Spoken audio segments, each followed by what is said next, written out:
Emma, welcome to the FrontRunners. Thank you. I'm so happy to have you here. I'm so happy to be here. At the bottom of the stairs, you'll see our world-famous orange chair. That is for you. Great.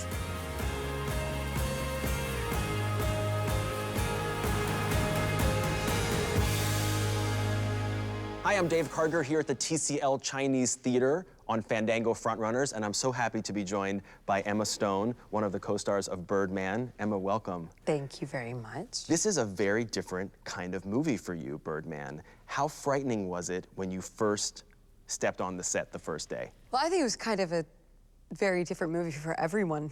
It was just its own unique, idea in and of itself. So it was actually pretty exhilarating, ultimately. It's been quite a year for you, the huge success of the Spider-Man movie this summer, and now all of this great buzz for your performance in Birdman. But obviously, this all had to start somewhere. What do you think about when you think about how you first begun to realize that you could do this acting thing for a living? When I was about 7 years old, my first grade teacher put me in the school play. Something about my personality hinted to her that I might be I wonder what that a could have little been. bit dramatic.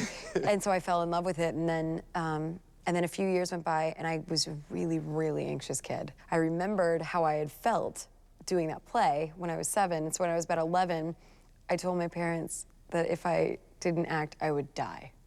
Which is not dramatic at all. No, it was not at all. really true. Yeah. It was the truth, and it wasn't overstated. So What did they say? They're like the furthest thing from actors. You know, it took a little convincing, and then I went and I auditioned for this acting class at this place called Valley Youth Theater in Phoenix, and I got a part in a play off of my audition. So I played Otter in Wind in the Willows, and that was my first theatrical role that wasn't in No Turkey for Perky. I've seen the picture of you with the fake hair on your chest. Yeah, because otters don't have hair all over their bodies. They only have it on their chest if they're a guy. And you must love seeing those pictures nowadays. I do, actually. It's pretty fun.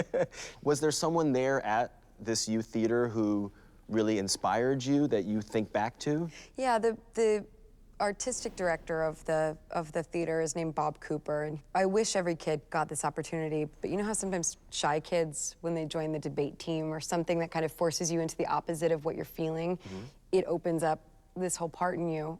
So starting improv at the theater and sketch comedy gave all of those things I was feeling as a kid that I didn't know how to put into anything, an outlet. And it was just so, like, I can't imagine that I would be doing anything if it weren't for Bob. And also, because I was doing a lot of comedy and a lot of funny parts, Bob also put me in my first dramatic role in The Little Mermaid. Nice. So it was pretty dramatic, but it also, it opened up a whole new avenue in my mind. Did it calm you down, or did you remain that? Entirely, yeah. I mean, not entirely. Anyone who has known me knows I'm not probably calm. But it was like the most productive, fantastic kind of, channel for me. And I met people that I got along with, and that's hard at like 11, 12, 13, to find people that they really click with. So I was totally one of those Glee kids.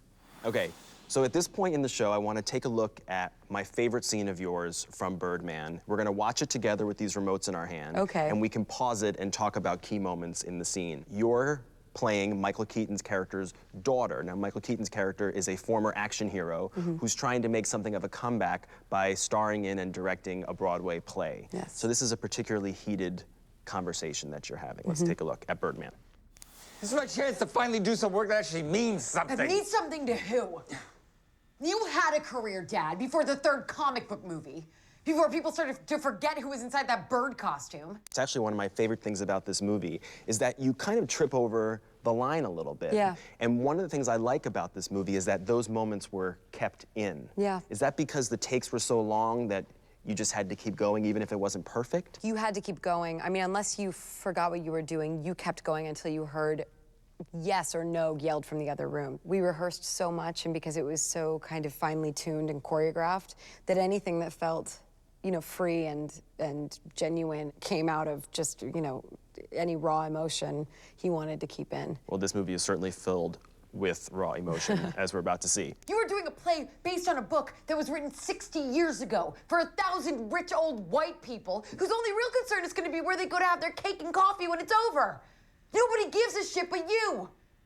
And let's face it, Dad, you are not doing this for the sake of art. You are doing this because you want to feel relevant again. Well, guess what? There is an entire world out there where people fight to be relevant every single day, and you act like it doesn't exist.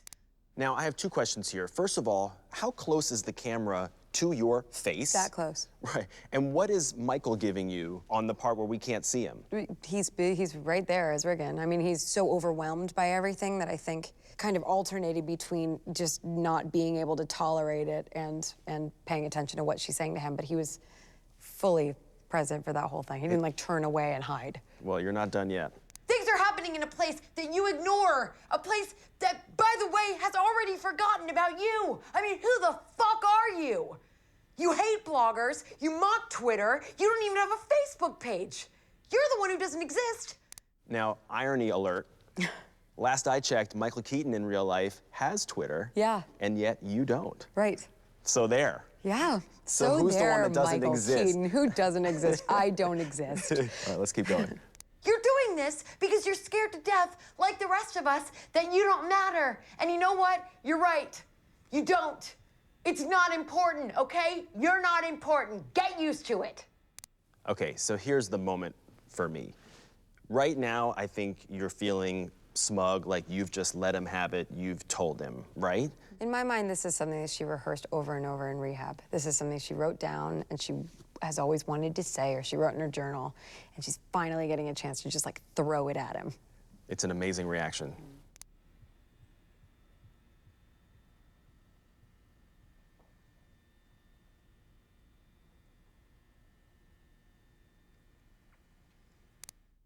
So now, what do you think she's thinking right now? I need to rectify this, I need to comfort him? I mean, I would imagine that that's just a flood, because the next thing she wants to do is get high. I mean, she's been high here, but then she needs to go up to the roof just to get some adrenaline. I mean, there's a kind of need to be not in her body that she has. So I think it's that pang of, you know, something that you always thought would feel so great actually being one of the things you regret most, and then trying to escape yourself in some way. Here's the end.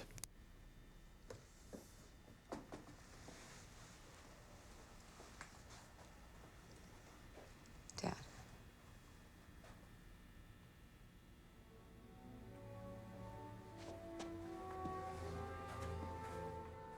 So when that's done, what do you and Michael do? Do you give each other a hug? Do you try to spend some time together to kind of cleanse yourself of that? Oh, but yeah, we definitely hugged once it was all said and done. But it was a very, very fast shoot, and everyone kind of needed to be as energetic and ready to move forward as possible. And what's it like now when you run into him at a film festival or a premiere or a press day, now that you've gone through this experience? It's just so exciting to see him at all of this stuff, because he's been a favorite actor of so many people for so long, and yet this is the first time he's really in this, like, in something like this. And not that there is anything like this or ever will be again. I don't think so either. But so we're all pretty lucky. Well, thank you so much for being here and taking the time to Thank talk you. about this. I really appreciate it. Thanks for having me. Birdman is in theaters now, so please check it out. You won't regret it.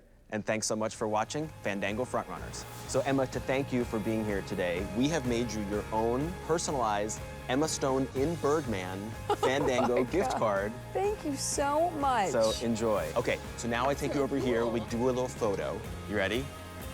1, 2, 3. I love it. Thank you so much. Thank This was an you. absolute pleasure.